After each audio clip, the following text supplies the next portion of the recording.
refugee camp. The civil war in Sudan has caused a famine and a terrible outbreak of diseases. They need nurses. Why does she have to get into all of that? She wants to save the world. Yeah. That's why she wanted to be a nurse in the first place. This time, it's Ethiopia. Well, I don't like it. What do you want me to do, ground her? I wish she wasn't still mad at me. Cindy's mad at me too. I've called her, emailed. I just want to talk to them to explain what's going on with, my situation. I'm still their father. Well, I must say, I'm very surprised to see that you are selling the stores. They're like our family. Only they don't fight over who used whose shampoo or try to see boys up to their rooms. Well, I want to try something new. Aren't you already doing that? Sorry. It's a good thing you called when you did. I'm going to Ethiopia with Maggie. What, are you serious? They need volunteers to dispense food at the aid stations. I've been dishing out ice cream for half my life. It seemed like a good fit. And it'll give me a chance to spend time with her. Well, how long are you going to be over there? I don't know. Thanks to you, I don't have a schedule these days. Well, be careful. You look good, by the way. I like what you're doing with your hair. Thank you. I thought I would try something new, too. Hello, Mary. Honey, why didn't you tell me my company? I hope I'm not interrupting. I suppose not. I thought you had an appointment or something. You did. Well, I do have so much to do at the gala and all tonight, and you need to try and tux. Oh, I see. Congratulations are in order. Thank you. We are so excited, aren't we, honey? And we certainly are. There's so much to do before the baby comes. I'm just afraid that we won't get it all ready in time. Babies come whether you're ready or not. Phil's gonna make such a great daddy. He's already a great daddy. My manners. Can I get you some green tea? Please, if it's no trouble. Phil just loves it, don't you, honey? All that coffee that you let him drink, it was bad for his blood pressure. And I've got to take good care of him. Daddy will take good care of you. Oh, my goodness, Phil, you're in for quite an adventure. I don't think I would have the energy My urologist says I have prostate cancer. Oh, God, Phil, I'm so sorry. They can treat it, right? No, all depends on how far along it is. I've been getting pains in my leg and in my back. Well, how's Wendy taking it? Phil. Well, she's so wrapped up in herself. All she can think about is the baby. How we have to be ready for the baby. She's building the nest. Her hormones are in control now. Yeah, I guess. She's young, Phil. What, too young to care about an old man's disease? That's not what I meant. Here you go, honey. It's got... Yes, I did put a little sugar in it for you. It's such a bad habit, isn't it, Mary? No, not his worst. You know, green tea is good for the complexion. Might help with those lines. Or you could rub olive oil on them. That's what my grandmother does. Well, thank you for the tea. And your grandmother for the beauty tip. So, what are you two up to? Oh, paperwork. Taking care of some details. The bankers need it before they can start looking for buyers. Honey, couldn't you just mail those to her instead of having her come way out here? Instead of having her come way out here? I'm sure Mary has better things to do. Oh, we've been over that. Besides, it gives Phil and me a chance to catch up on what our children are doing. They're such a delight when they're your age. Wendy's been remodeling the house. She's finished, almost, I think. Ma, you have been busy. Well, it was so dated. For one of you, anyway. You know, if you're going to be two-faced, you might want to make one of them pretty. Wendy, please. I'm finished here, right? I have things to do. She gets like that sometimes. I need to go. Maggie's waiting on me. Fine. father walked out on her and her mother when she was just a kid. It's made her insecure about some things. I should welcome her to the club. Look, I'm so sorry for what happened. I never got a chance to talk to you. My lawyer. Phil, not now. Please, I Phil! need to say this. Please.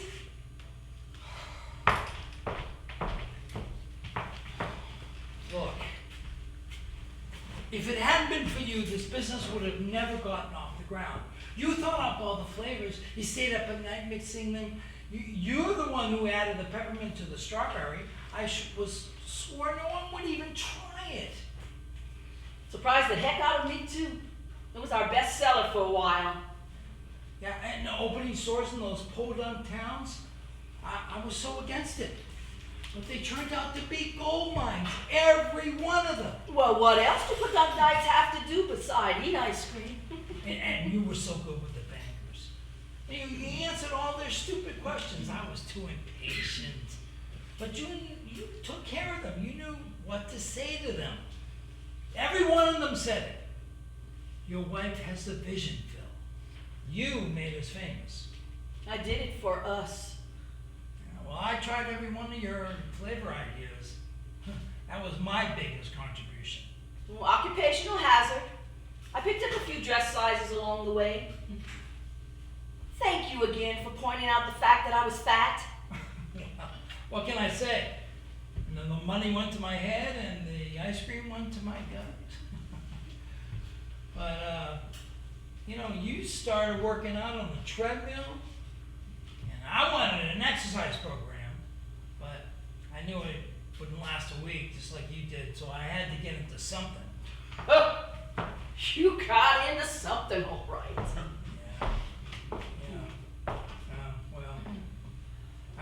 I messed up with that one. I can see that now. You messed up? Good God, Phil, you've been messing up for years. Well, I still can't believe you had me followed. You cheated on me with 10 different women. And you had the audacity to bring some of them here to our home. They weren't anything. I told you. Please stop talking. I don't blame you for being angry. You made a joke out of our marriage and a fool out of me. Well, you never said anything. Honestly, would you have stopped? Did you want me to divorce you? You see how the girls are about divorce? No. Yeah, now they hate me. You made your choice. I'm sorry I got old and embarrassed you. Oh, you never embarrass me. Come on.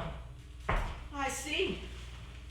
I can't remember the last gala I went to. Oh, was it Wendy's thing? She likes to dress up. You should go try on your tux. This baby thing. I don't even know how it happened. I imagine in the usual way. I need to go. No, wait. I need to talk. Oh, you're still here. I was just now saying goodbye. Goodbye. Honey, Hi, Wendy. which of these two should I wear? I'm getting such a tummy. I don't know. They both look good. Mary, what do you think? You have to deal with a bulgy belly? I'm sure you look stunning in either one, but I do prefer that one. This one it is. Oh, to be 12 again. The next thing I know, she's telling the whole world she's pregnant. She's the one who wants to sell the stores, not me. And then she's gone nuts about this house. She goes out and hires this contractor. The guy is just like my urologist. He wants to stick it to me, you know where, and then charge me a whole lot of money for doing it. The two of them had half this house torn up before I even knew what was going on. Well, it is so dated. And then she buys herself a new car. Didn't even ask me. A car. I come home and it's sitting there in the garage. And she says, well, honey, the baby needs something safe to ride in. I can't argue with that, Daddy. Why, you call a BMW M3 convertible safe? I wouldn't know. She set me up. Jesus, Phil, to do what? To take my money, my stores, my house. You are still so full of yourself. Yeah? She did what she did in that gym long before you and I came around. And let's not forget as we're strolling down memory lane. Yeah. You were the one that wanted the trainer. I really need a personal trainer to lay out an exercise program for me. You needed a personal trainer to lay out with, right, stud? What did I get myself into? Wendy, as we know. And she gets a massage damn near every day. Some guy named David. Listen to yourself. Hey, listen. I could go to Ethiopia with you. Didn't you hear a word I was saying? My crow's feet, my bulging belly, we're moving on. No, we belong together. People belong together only as long as they keep their promises. No, why can't we try again? You're a piece of work. Honey, the countertop installer person wants to talk to you about getting paid. Okay. I gotta go. I'll see myself out. I'm sure I can find my way out of your updated home. And congratulations again. Thank you. Wait. Just a few minutes. I'll be right back.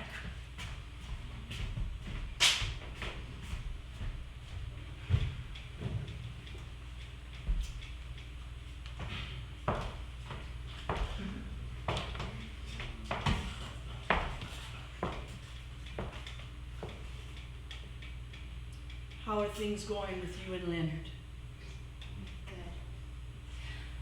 Good. First time I went to his office, I told him I wanted to take a big bite out of the bastard. He said it'd be better if I had a kid, so. Well, we didn't talk about having a big... You're the one who told me to follow his advice, remember? Doesn't change anything between us. No, I guess not. He's intense. Leonard comes highly recommended. I wish I'd known about him when I was in the market. Well, he's kind of creepy too. He stares at my chest every time we meet. The best divorce lawyers are the intense, creepy ones, it seems.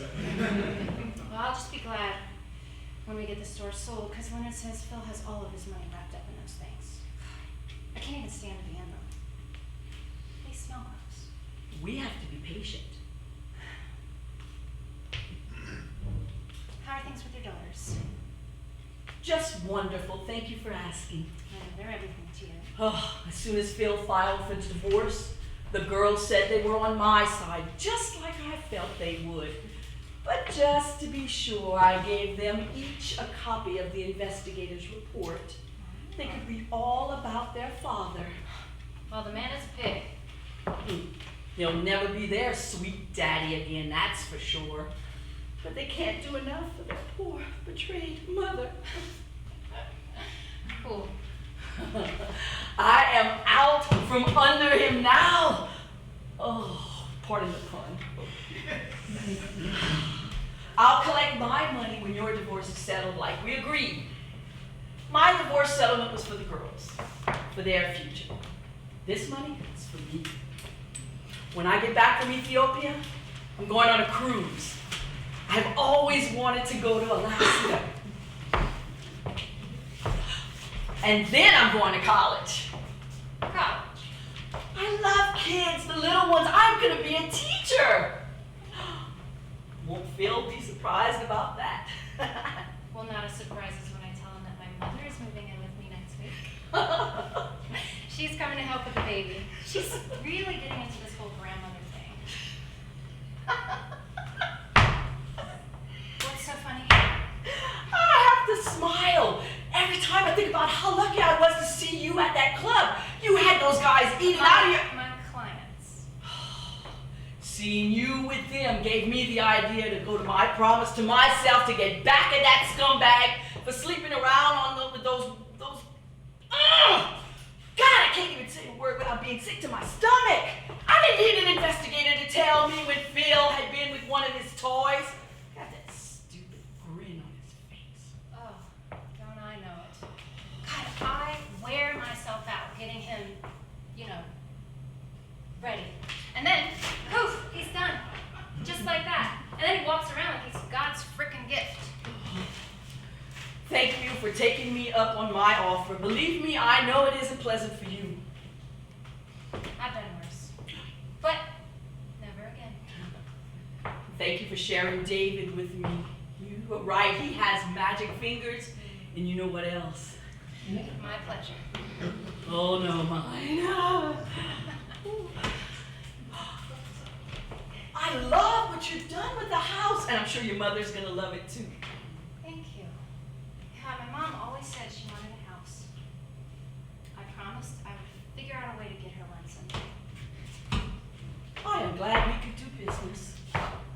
Absolutely.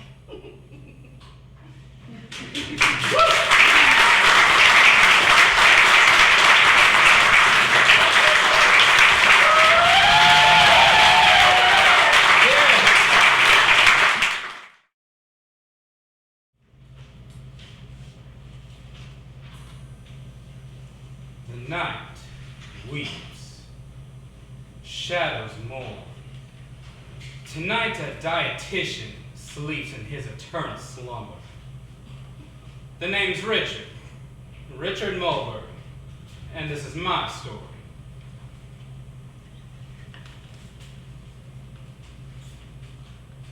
Mr. Mulberg! Mr. Mulberg, sir! Yes, what is it, Meg? I'm very sorry to disturb you, but there's a Mrs. Brewster here, a Lorna Brewster. She says she knows you. Interesting. Yes, show her in. Yes, Mr. Mulberg. Hello, Lorna. Hello, Dick. The first time I ever laid eyes on Lorna Brewster was just after the war. She was a tall drink of water on a cold winter's day. Seltzer water. She went down like a root beer soda, but without all the taste. What can I do for you, Lorna? I assume you've heard about my husband. Yes, I heard he choked to death on his own banana. No, Richard. Bandana. My bandana. It was a red and orange kerchief that my mother gave me when I was 10. I found it wrapped around his neck. Very tightly around his neck. Yes, I remember that bandana. You were wearing it the day we met. She looked like a raspberry tart. I wore it everywhere. I even wore it on our honeymoon.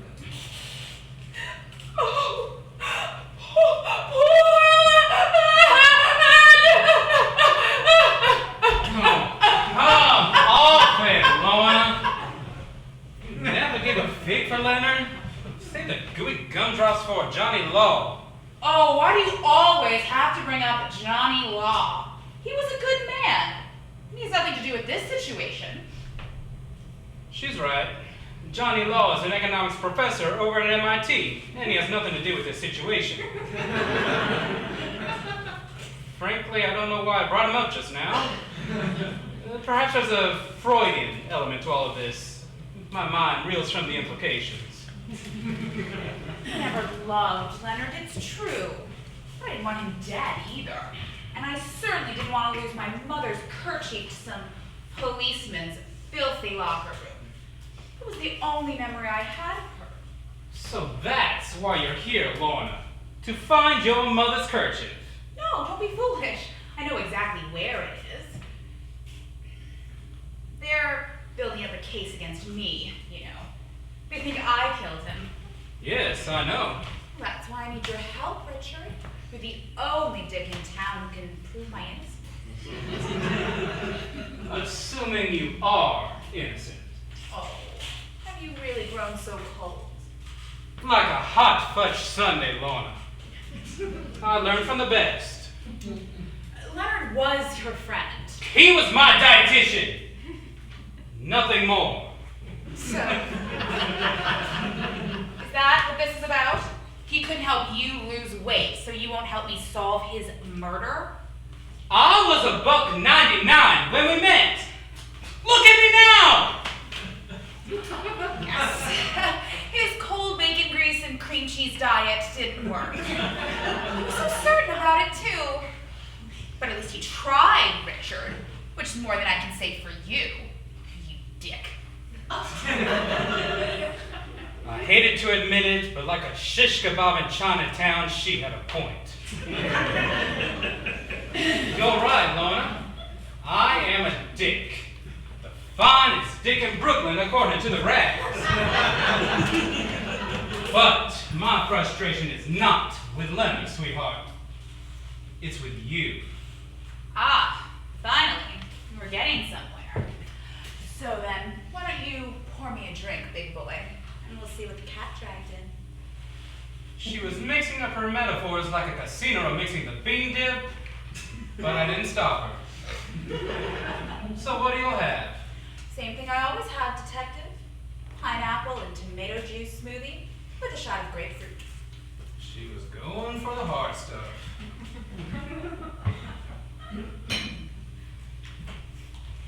Well, you're well prepared, detective. Give it a rest, Lorna. Leonard's been dead only 7 hours. I knew you'd show up eventually. All dolled up, looking like a $5 footlong.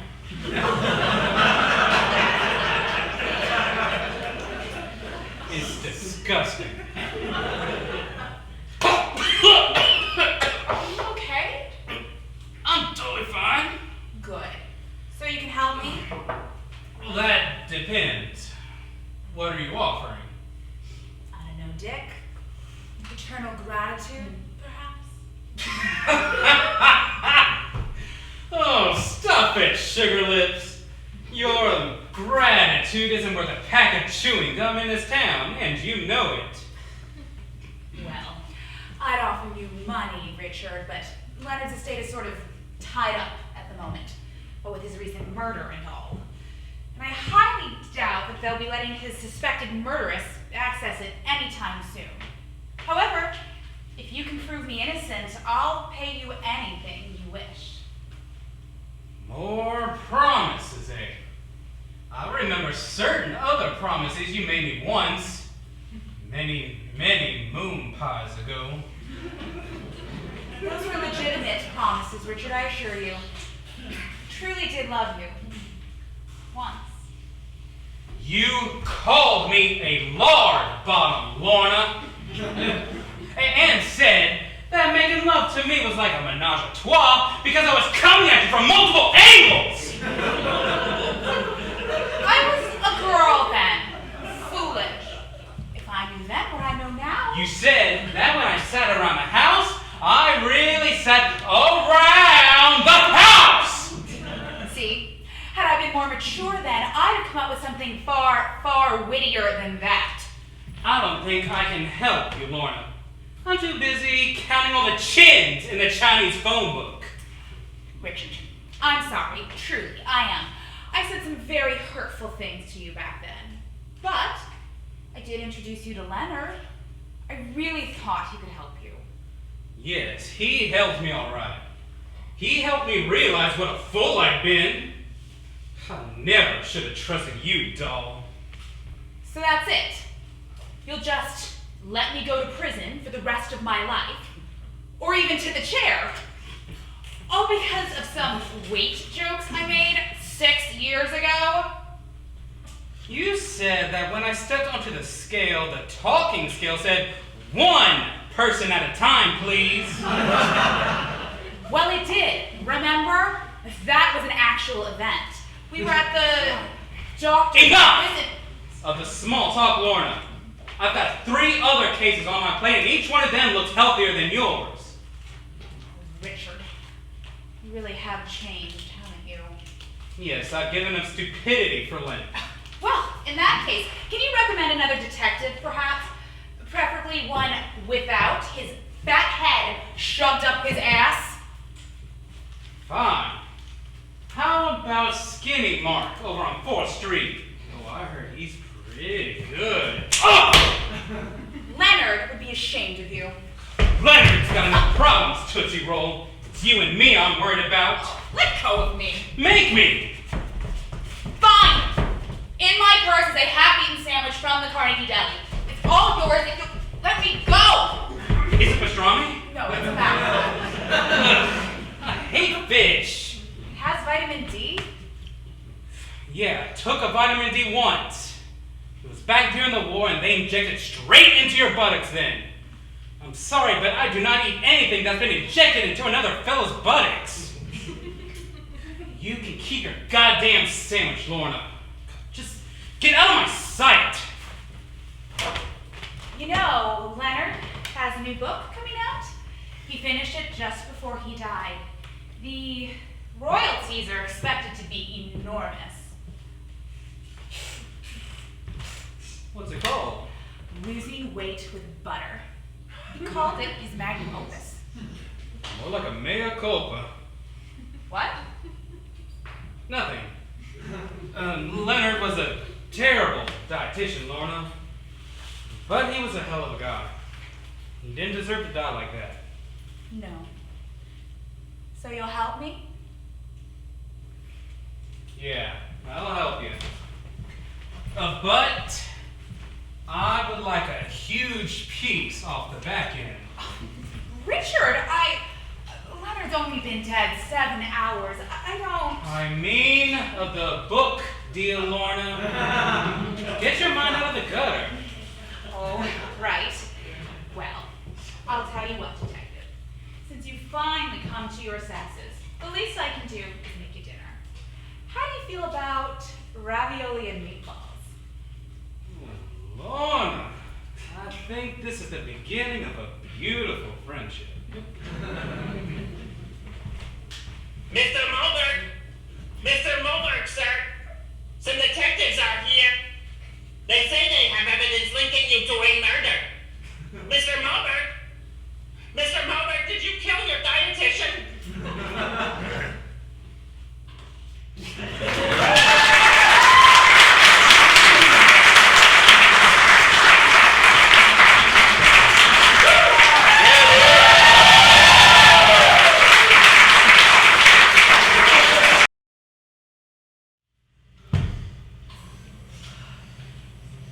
Hi, Mrs. Kaczynski. How are you today? Oh, I'm fine. Got up this morning, my feet found the floor. Can't ask for more than that. I'm double bagging your chicken. Haven't seen you here in a while.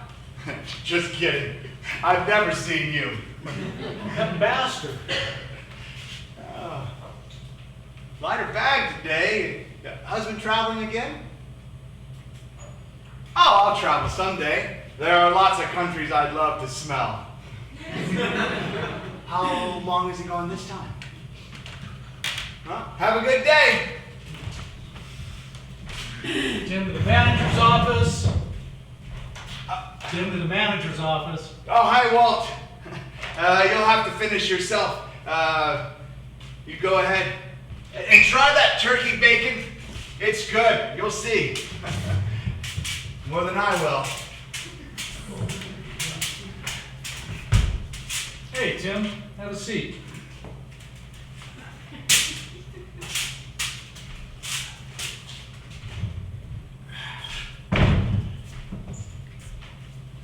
Hi, Larry. How are you? Lousy. Want Tim's? No thanks. I'm gonna cut right to the chase here, Tim. I've been getting some complaints about you. Me? Yeah, you. You know, do you have any idea how long it takes you to fill a bag and get it to the cart? No. 4 seconds. The average bagger here does it in 12. Okay. And you do it right. Eggs on top, meat separate. Some of these idiots, chicken right in with the produce, orange juice on top of the eggs. But not you. Everything's perfect. Okay. And you're so happy while you're doing it. What do you have to say? Customers are complaining about this? No, it's the employees. You're making them look bad. I don't mean to. There's a lot of resentment. You're going to be Employee of the Month again in August. That's 11 times in 4 years. Name somebody else. I don't mind. It's an honor, but it doesn't mean any more money. You get your picture in front of the store, big as life. I'll take your word for it. Oh, look, this is awkward, and I have to be very careful how I phrase this. There's a rumor going around that you're not really blind. Excuse me? Are you really blind? Since birth. Why would people think I wasn't blind?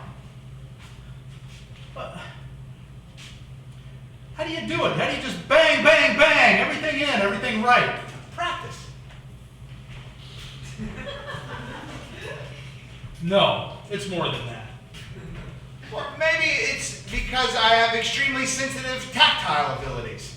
I can touch something and, for instance, a box of cereal. If you shake it slightly, you can tell the difference between Rice Krispies and Cheerios. Cheerios are much more solid. Now, produce is a little tricky. You're telling me you can just touch a product and you know exactly what it is? Canned soup is hard. Campbell's doesn't have Braille labels. But most of the time, yes. Sensitive, tactile abilities. Sure, blind people tend to overdevelop their other senses.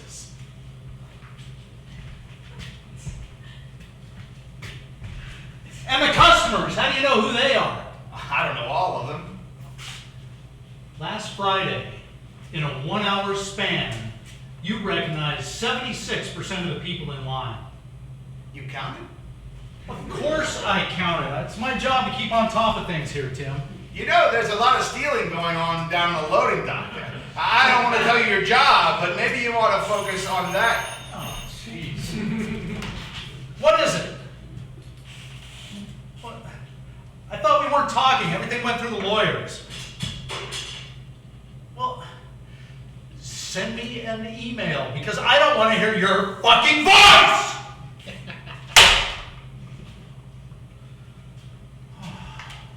My wife. Where were we? 74%. 74%. Care to explain that? Most of them say hello. Hello, Tim.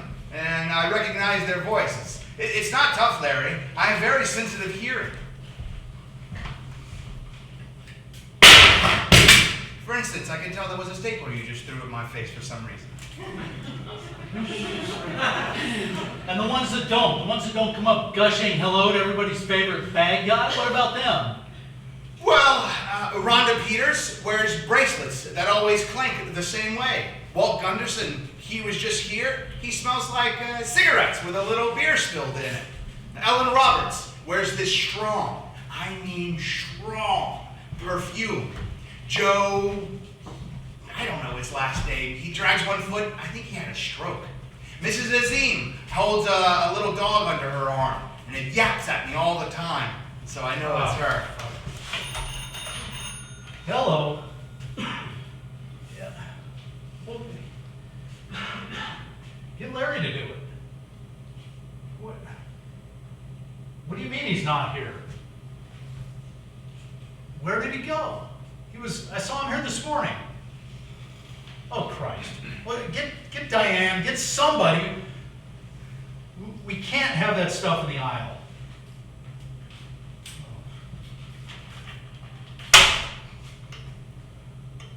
Okay, I believe you. You're blind. Okay, is that all you need? No, not a bit. You know the real reason the employees are upset with you? The reason they're annoyed with you? The reason people thought you weren't blind? Is blind okay? I mean, do you have a preference? Handicapped. Oh, Christ, not handicapped. What is it now? What is it? It's differently challenged. Blind is fine. Blind is fine. Okay, thank you. The real reason people are annoyed with you, the real reason they didn't think you were blind or that blind. Why? What do you mean, why? You make them look bad. How? How? You show up on time. You don't sneak out early. You're willing to work holidays. You don't leave a mess in the break room. And you don't masturbate in the produce section. Who does that? It's confidential. Look, it's George. It's George. We know it's him. We just can't catch him. We're readjusting the surveillance cameras. He always smells like Jergens.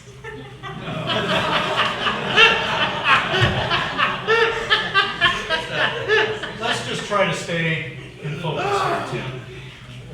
The real reason people are having problems, the real reason is you're so fucking happy all the time! Why shouldn't I be? Because you're blind. So? So I'm not blind, and I'm fucking miserable. This is a miserable place.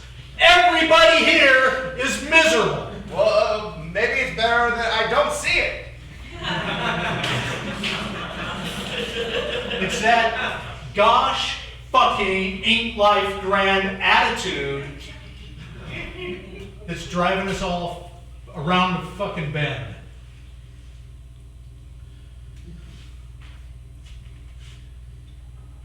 You, Tim, have a miserable job. I love this job.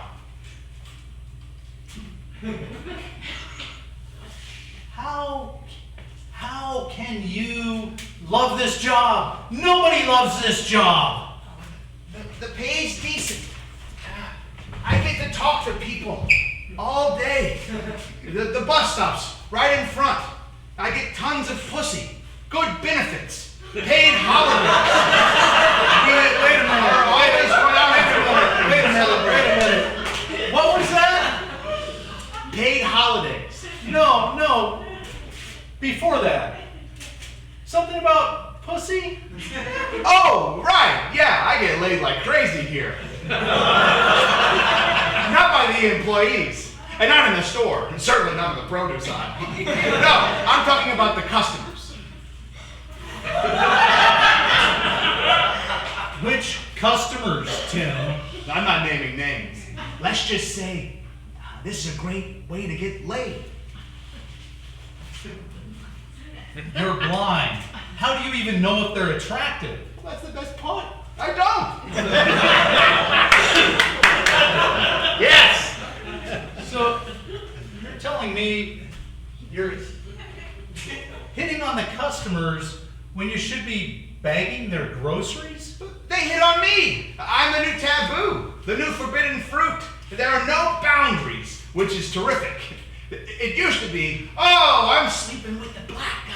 But nobody bats an eye at that anymore. And now it's, I'm sleeping with the blind guy, or a deaf guy, or a mentally challenged guy. I'm telling you, Larry, things are great. This is the golden age of differently abled sex. I've got a buddy who's a quadriplegic, has to beat him off with a stick. Well, if he could. So, women want to sleep with you because you're blind? Well, the first time, they come back because, well, they love my sensitive tactile abilities. I've got great hands, I'm told. And blind people are great listeners. Comes with the territory. Women love that. Trust me. There's a couple of pity fucks. You know, that poor blind guy. It's usually around Christmas time. Sort of a Tiny Tim thing. So, granted, this isn't the most glamorous job in the world. I like it just fine. Can't beat the fringe benefits.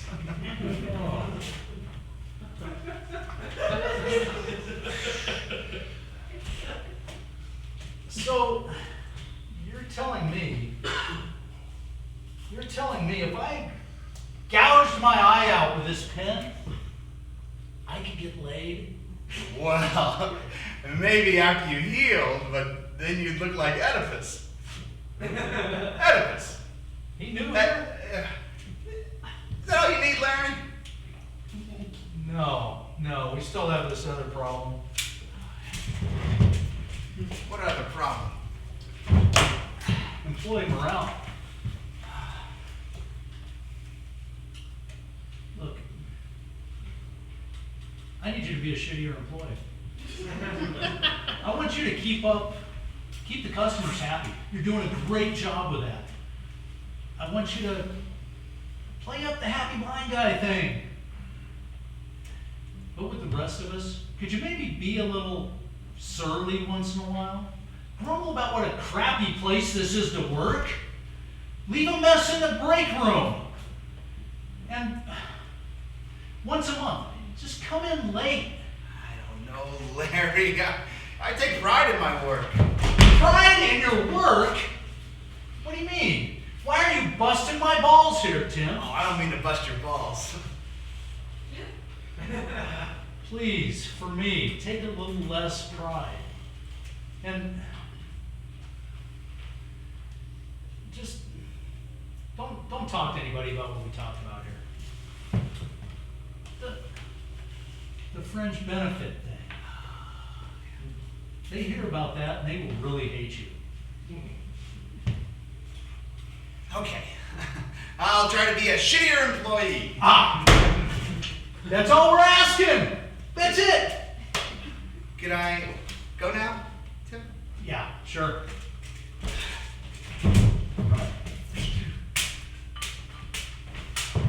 Lucky blind bastard.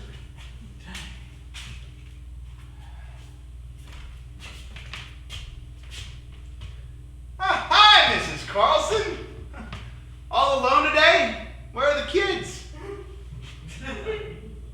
Camp, right. It's that time of year again. Sleepaway camp. Wow, no kids for 2 whole weeks. Must be awfully lonely.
Funny joke.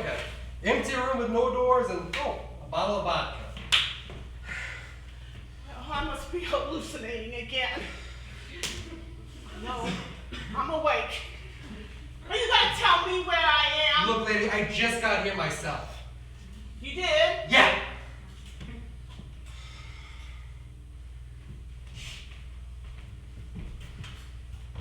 Grey Goose.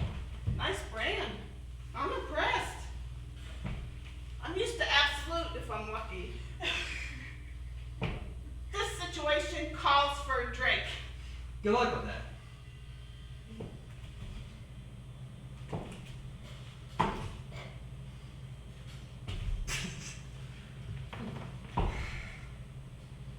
What the hell? Now you're getting close. What? You think this is hell?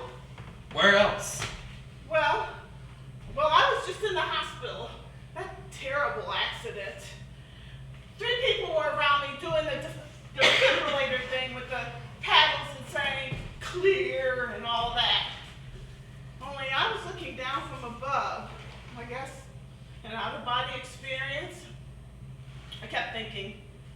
Geez, my roots look bad. I really need a dye job. Only, I wasn't wearing these shoes on that bed. Strange. So, did you see a bright light? Walk down a tunnel or, well, see loved ones? No, not really. Me neither. That's why I think this is hell. Looking down at myself from above, and all of a sudden I was hit by something big, like maybe a baseball bat or something. And here I am. The last I remember was a crash, that loud crash, and the feeling of glass going through my body, and then wham! I'm here. My own personal hell. Could I be dead? I mean, I know I shouldn't have been driving, but I've never had an accident like that before. Was it the same crash? Oh, I don't know. I was driving down State Road 54 going east. How about you? I was going west.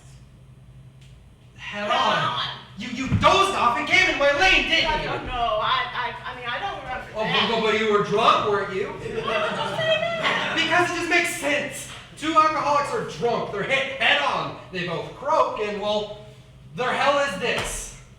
No, I can't believe God would be so cruel. I mean, I didn't mean to hurt anybody. Oh, God. Do you think we hit anyone else? I don't know, but I don't remember another car around, so probably not. Whew. Well, at least I didn't take anybody's child with me. This must be one of those way stations. You know, just like in that movie, Heaven Can Wait. Think what you want.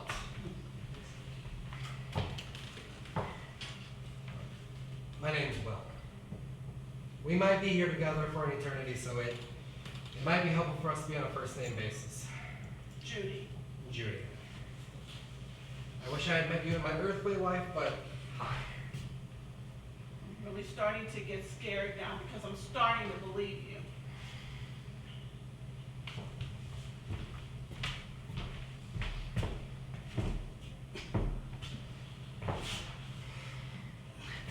Well, help me open this bottle. I will repeat once more.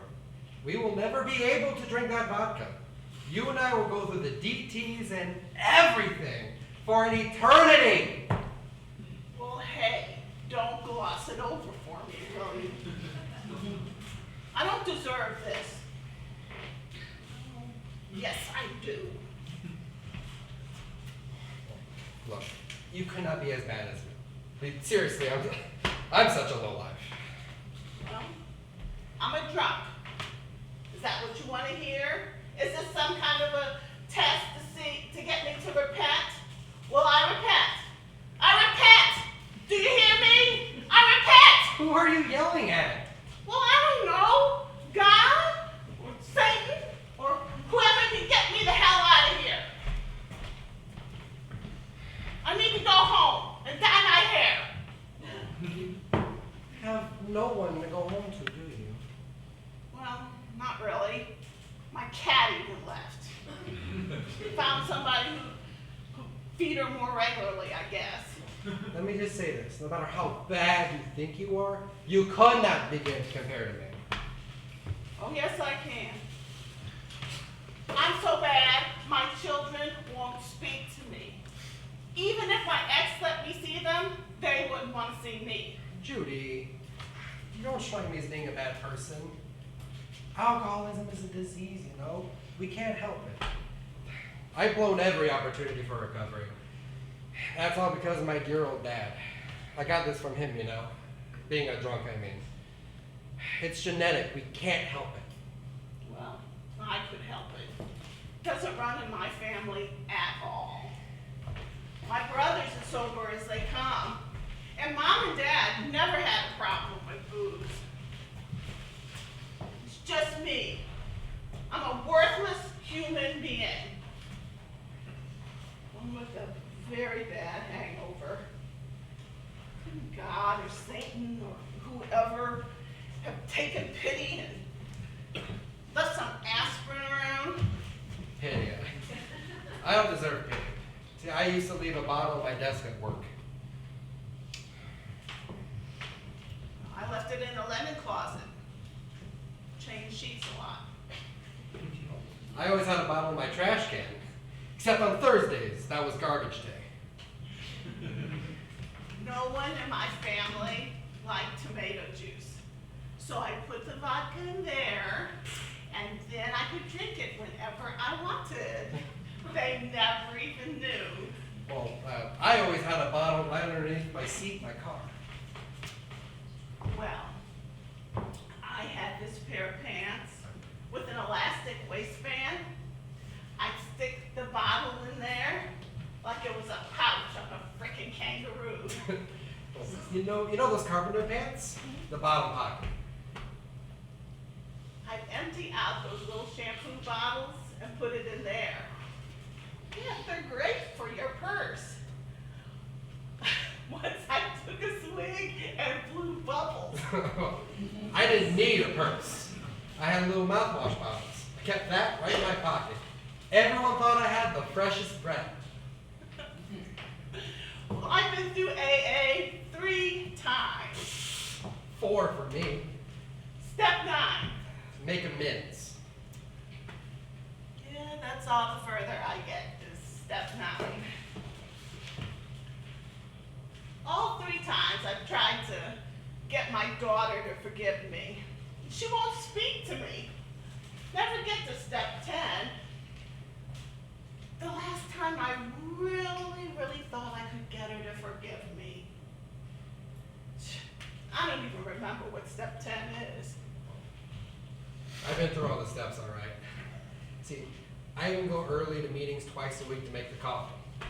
On the way out, I stopped by this fish place out in the country, and believe it or not, they still have a phone booth outside.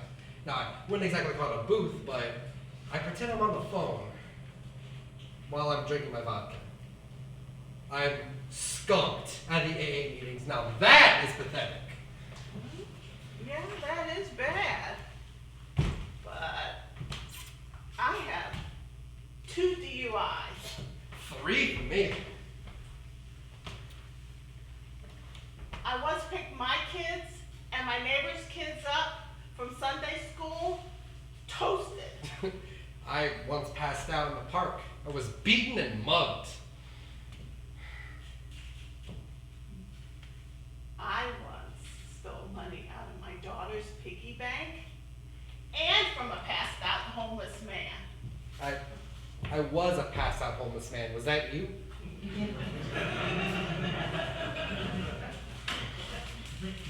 I sent my kids to school with no lunch money, just some crackers.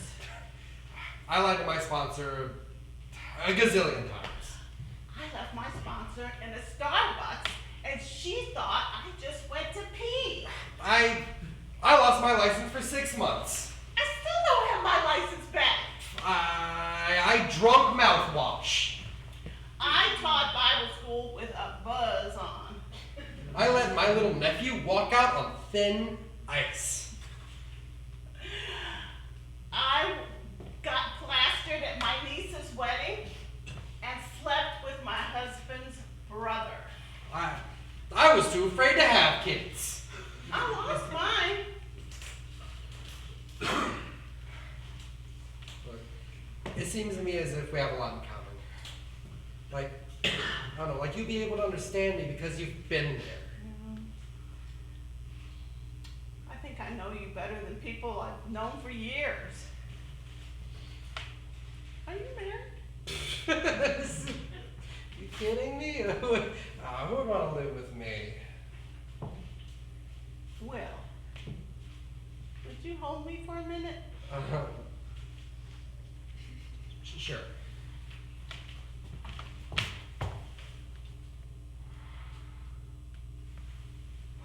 Wow, I haven't felt like that in a long time. I haven't felt anything in so long. What if I'm wrong? What if this is not hell? What if this is our heaven? Yes! Someone to be with who totally understands me. Someone who could hold me and comfort me. Someone I can make mad and passionate love to.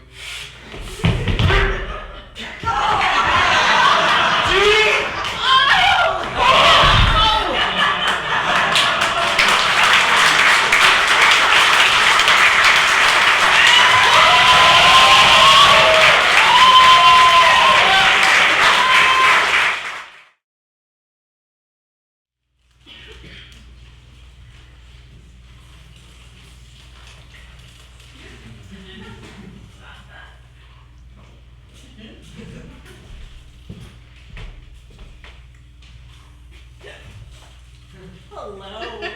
You know, a pretty girl such as yourself shouldn't be out so late, all alone. You think I'm pretty? Do you have the time? 12, 18, and 30 seconds. Kinda late. Yes, Pretty dangerous neighborhood. I know. Waiting on somebody? Yes. In this neighborhood, at this hour, who are you looking to meet? The slasher. I understand this is a favorite haunt of his. You know what I mean? That serial killer that's been in the news lately. Yeah. He's done some really interesting work. Totally disembowels his victims. Right. I'm here to meet him, hopefully. Why? Because Because why? I'm not going to tell you unless you're him. Are you the slasher? If I were, would I admit to it? Why would you deny it? The slasher is brilliant. His work will be studied for years. There's no question. He's got a real technique. So you want to meet him? Well, if you must know, I intend to be his next victim. Really? Oh, yes. I've read everything about him and have come to admire his work. How he makes a singular incision at the jugular and then ties his victims behind their back and disembowels them as they writhe. The paper said he uses rope, but I brought a latex tie instead. I'm afraid I'll chafe my wrist. And I went to Supercuts for a new do and the Clinique counter for a facial. I hope he doesn't mind leaving me face up or seated. Seated would be better. I want pictures to look good. I understand that I'll never be able to see them, so whatever happens, happens. I guess I'll just have to be okay with it. I just thought it would be nice for the newspapers and books and all to be at least be pretty in depth. So, how do you want to do this? Is there a position you'd like to dip into? Or, you are the slasher, right? Slasher. Just slasher. But in the paper, Reporters think you're so smart. I sign my letter slasher. Just slasher. There's no need to tap on a definite article. I don't like it. I'm slasher. but I kind of like it. The slasher. But slasher works. So, what do you want me to do? Tell me what to do. Why do you want to die? I'm ready. Why? I don't really have anything to live for. Family? Oh, my mother is dead. My father abandoned us when I was a child. I have a half-sister somewhere, but the last time I sent a Christmas card to her, it came back no forwarding address. Friends? Oh, there's someone I sometimes have lunch with when I'm running late at work and I have to eat in the cafeteria. Okay. But I don't like her very much. I'm happier eating alone, but every time she sees me in the cafeteria, she waves me over. And I go because it would just be rude to just ignore her. Neighbors? Most are closed doors and TV hung through hallway walls. There's an old man with a cat that lives downstairs. He looks at me funny. The only conversation we've ever had, if you call it that, he offered that he let me pet his pussy if I let him pet mine. Needless to say, he gives me the creeps. But I don't? Yeah. Even though I'm slasher? Can we do this now? Will you kill me, please? Nope. Why? Because I don't. But I'm here, and you're here, and I'm ready. This is so typical. I never get what I want. Nothing ever works out for me. Why won't you kill me? I'm here. I'm ready. I'm willing. You're not scared. I need you to be afraid. You are a lot of things, and afraid isn't one of them. I could be afraid. Here, let me try.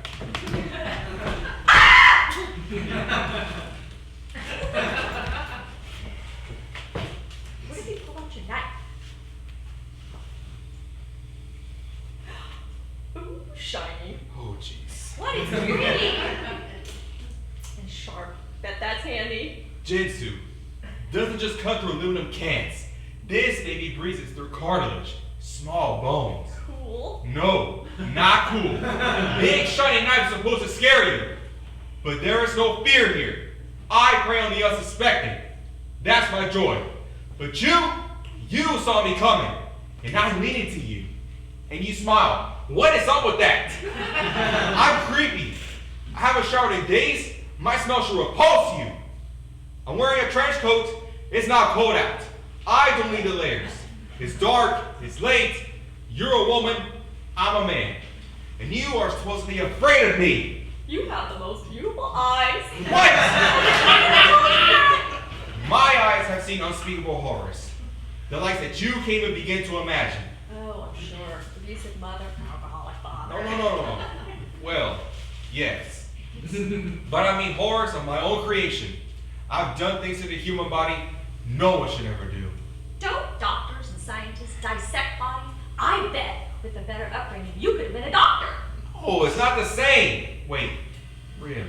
You think I could have been a doctor? Totally. The paper said that your cuts are clean and precise like a surgeon. Really? What paper was that in? Press telegram. Damn, I missed that one. Do you remember what date that came out? It was a couple of weeks ago. Scratch that. See? Right there. Like a surgeon. Well, I'll be. That's part of what happened. Gave me the notion that you should be the one to kill me. I figured if that was true, you must really care about your work. I'm so perplexed. Why? I'm not sure if I should kill you or marry you. Mary! I came here to die, not to be tortured. Settle down. It's just, I don't think anyone's ever shown such an interest in me, my work before. I mean, not like this. Oh, that's just a hobby of mine, scrapbooking. Yeah? Well, most of my scrapbooks are of places, not people. Your vacations. Not exactly. I've never really been anywhere. I just collect pretty pictures of places and put them together. Places you like to visit? Like where? African safari, castles in Ireland and Scotland where everything is so green. France, the countryside. Not Paris. Paris is so overdone. Why don't you go to one of those places? Just pick one and go. By myself? That just seems too sad. Maybe you'd meet someone along the way. I couldn't. Why not? I'd rather die. Damn. What? I don't want to kill you, but you can identify me. That's a problem. I kind of can't let you live at this point, can I? So you'll do it. No. But you just said. I know, but I can't. I like you. You're so you. And this is probably the longest conversation I've had with a woman in months. So that's it then. I'm not going to die tonight. Not by my hand. Oh, not at all. What? You want me to live. A serial killer wants me to live. I think I'd like to see you again. Really? That's not being too forward. You know, somewhere with better lighting. Early in the evening. Indoors. Maybe with food. Do you think that's possible? That we could, you know, do that sometime? Are you asking me about a date? An actual date? Yeah. Okay.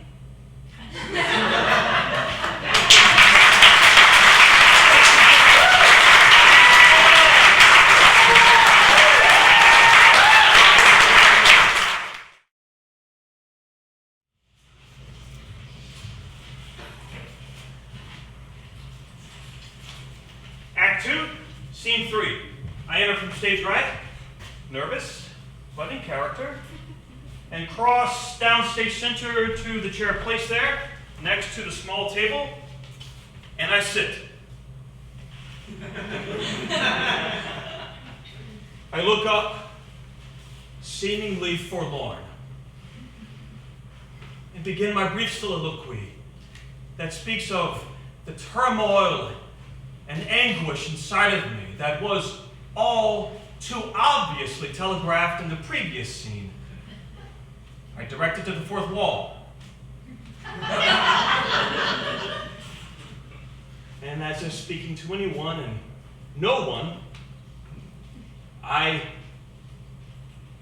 catch from the corner of my eye some woman who is wearing a blouse of a color so loud and garish that I find my peripheral vision being constantly distracted by it.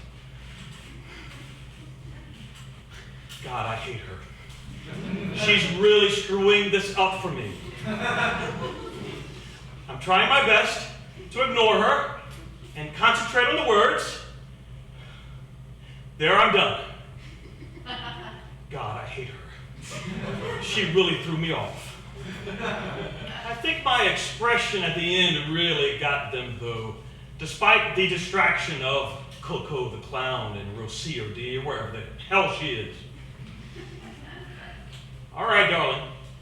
Let's be having you. Make your entrance, please. Now. Oh, Christ. Where is she? Come on! Come on! All right, don't panic. Try to imagine there is a very important inner monologue raging inside of you. Maybe the audience will think it's all deliberate.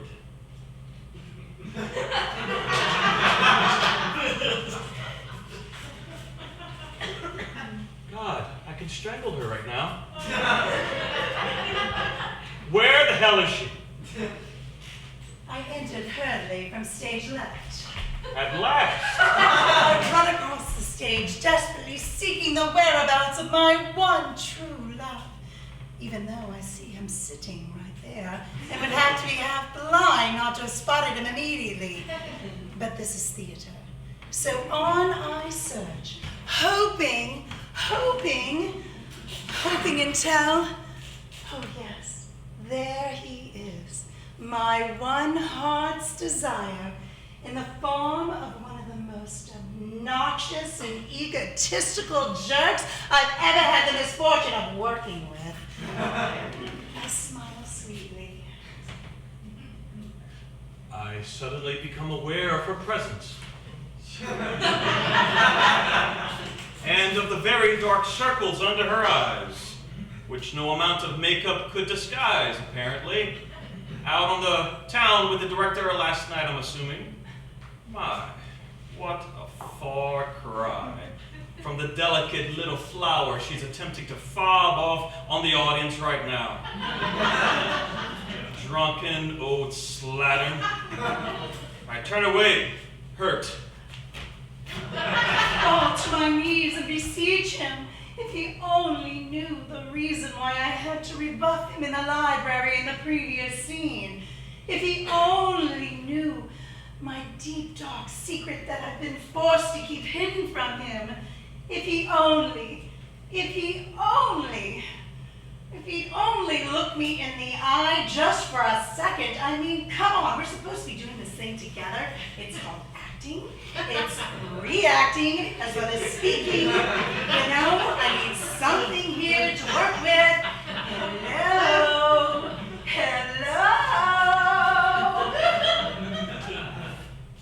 I wonder if there are any agents in the audience tonight. I invited 6, but none of them responded.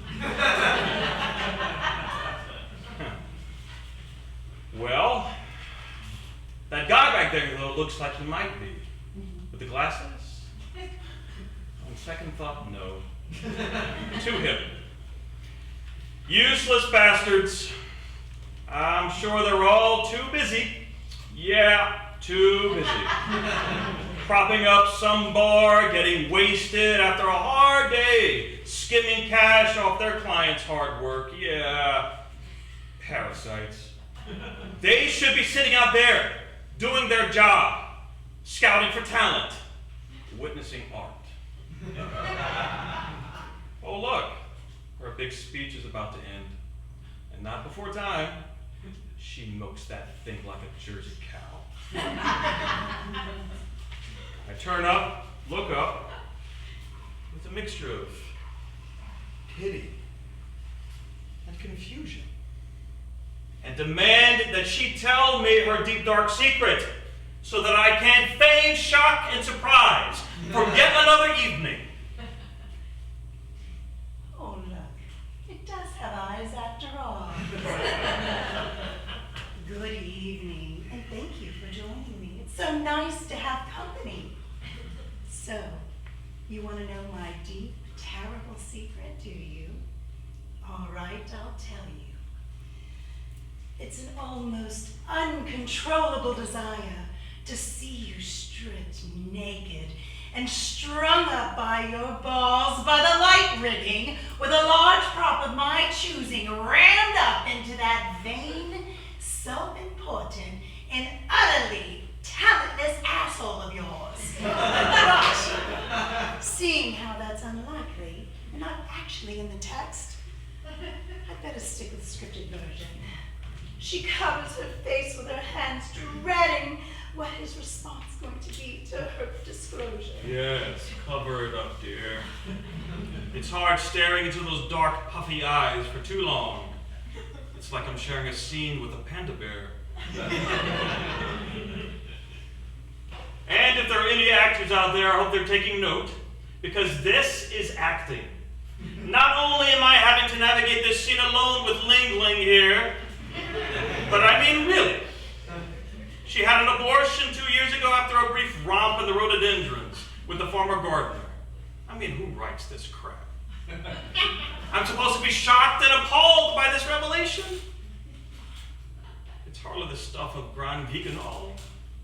Now, if she had been raped by her father and given birth to a hideously deformed, inbred monstrosity that she kept chained to a post behind the summer shed, then we'd have a revelation. Then we'd have something to work with. But no, it's just your average plain vanilla abortion saga, in response to which, and with great effect, using every skill at my disposal, I fix her with a steely gaze that betrays neither outrage nor compassion.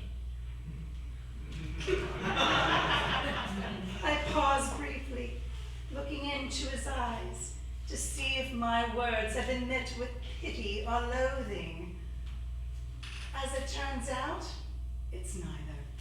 It's that vague, idiotic expression he wears every single time that he gets a note from the director. He pretends to be understood, but he just looks lobotomized. And with his parents, with the hindsight with his parents, they probably would agree with me now that might have been the best option. How I expressed lots of guilt, etc., and explain how my father forced me into it. An abortion, I'll tell you what abortion is. The script.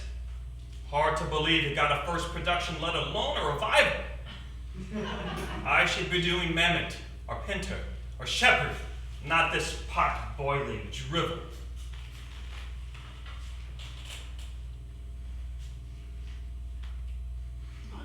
Christ, he's forgotten his lines again, and always at the same spot. If I had an agent, I wouldn't have to be doing this crap. I'd be getting the roles I deserve. Meaty ones, with juicy scripts, not this crap.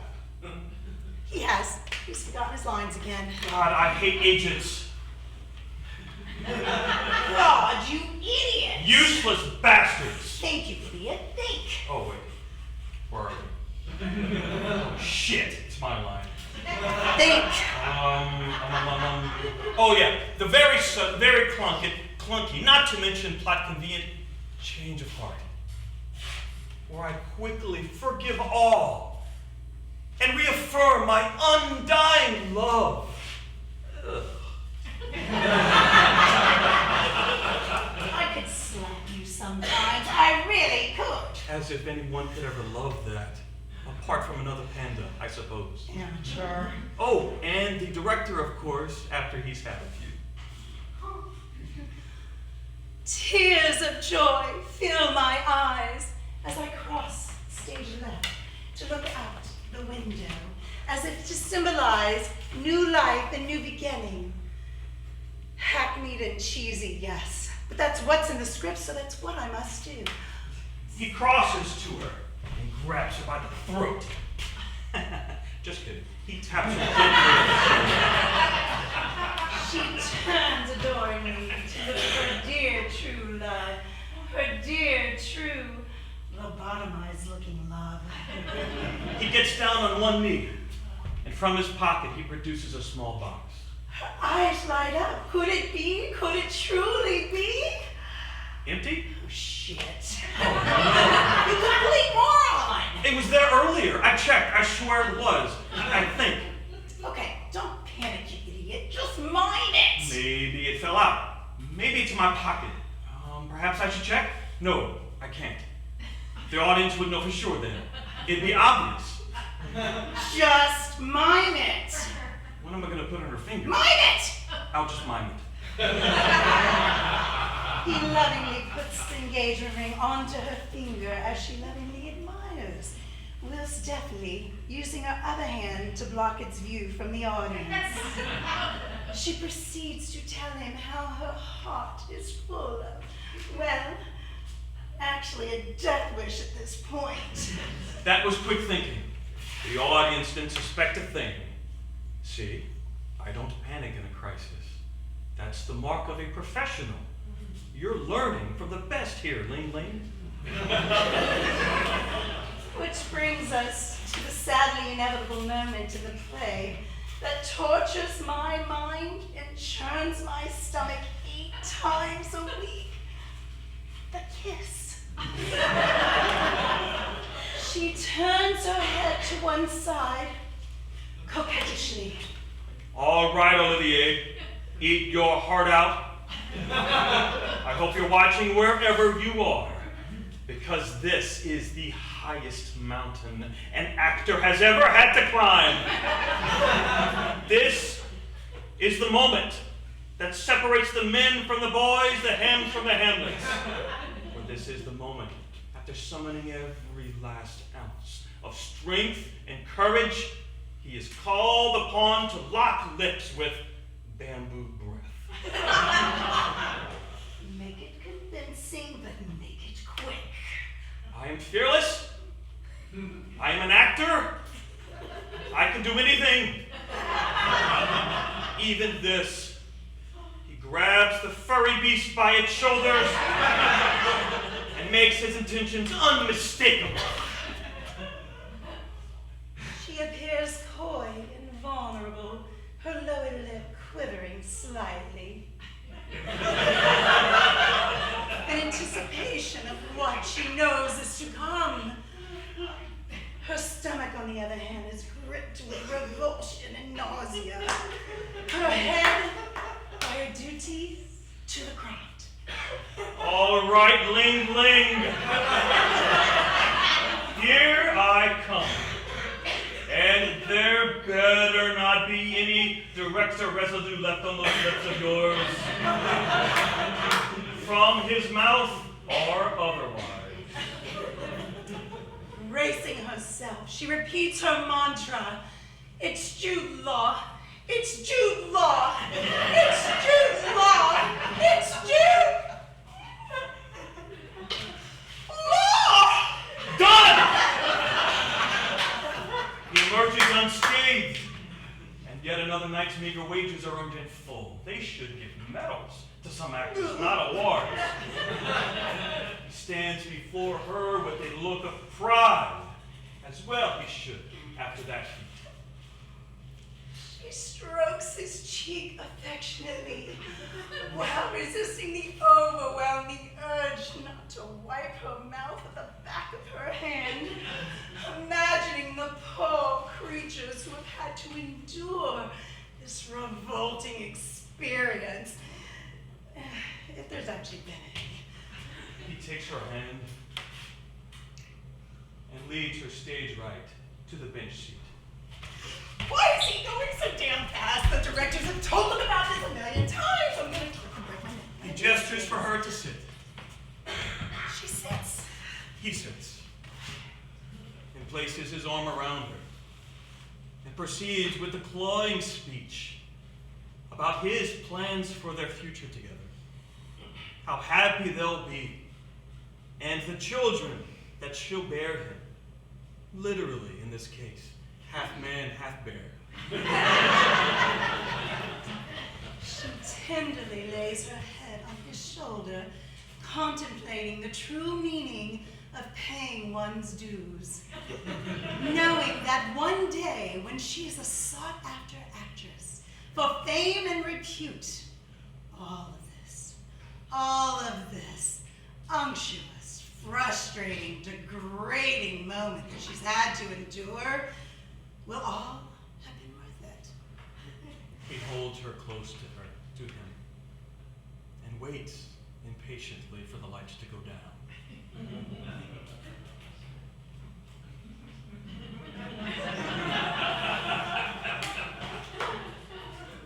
Wait a second.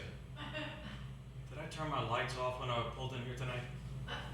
Oh no, I don't think I did. Shit! Shit! Hurry the hell up with those damn lights, will you? I've got to get out of here, now! Come on, come on! Oh, thank God my father murders him in the next scene. She smiles contentedly as the lights fade down to black.